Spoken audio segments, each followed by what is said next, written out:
So the thing that's really interesting in that is the daily habit or the daily discipline, right? The writing the one joke, going to the gym, every day. Is that the element in it that's important, the daily part of it? Or is it just as good to say, I'm going to go to the gym Monday, Wednesday, Friday, and I'm not going to miss Monday, Wednesday, Friday? Is that just is that a weaker version, but still an effective one, you think? Or does it need to be every day? Yeah, I think it should be an everyday thing because I truly believe it's a chain, and the chain is what builds the momentum. It's what creates the habit and defines who you are.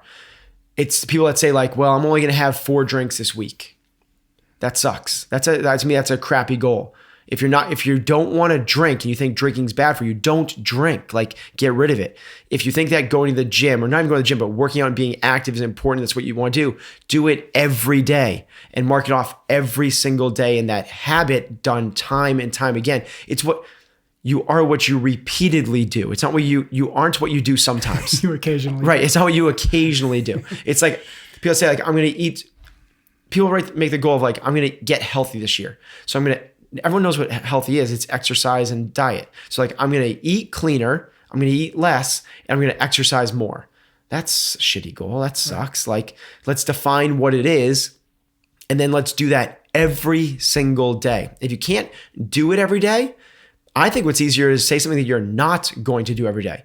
The abstinence to me is easier than the proactivity. It's easier for me to say, I am not going to have bread. I am not going to have desserts. It's so much easier for me to say that than to say, I am going to have vegetables at every meal.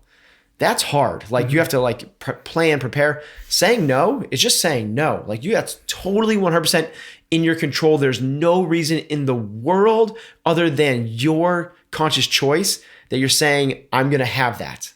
It's the same thing with, you have to put things 100% in your control to make that happen. And that's why I like say no to one thing, just that.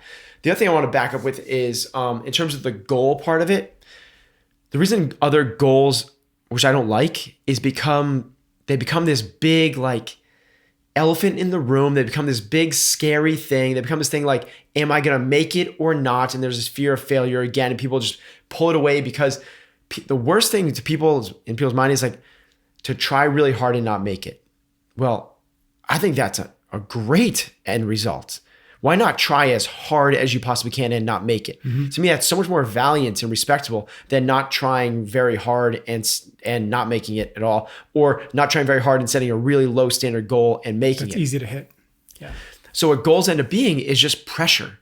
It's just this thing where like, if you want to deadlift 400 pounds this year, every day you go in the gym and you have a bad day, it's like, oh my God, that's such a bad day. I'm not going to make my goal. Well, if your goal is just to go into the gym and lift, you totally in your control. You can do that. Chances are if your goal is to go in the gym and lift, you're going to get the 400-pound deadlift anyway and probably supersede that more so than you ever thought possible. Yep.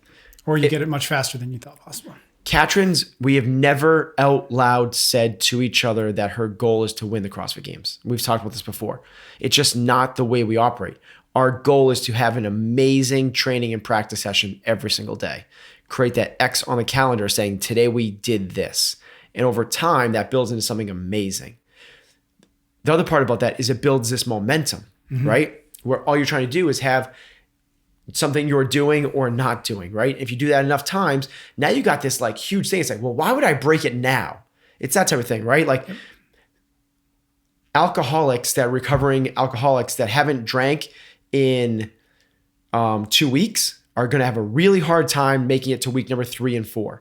Well, recovering alcoholics that haven't drank in 37 years, that drink at that party isn't as tempting anymore because they've worked so much, they've built up so much. Imagine wasting all of that. Right. What we're trying to do is build, how much can we push underneath us? How much can we build ourselves up upon?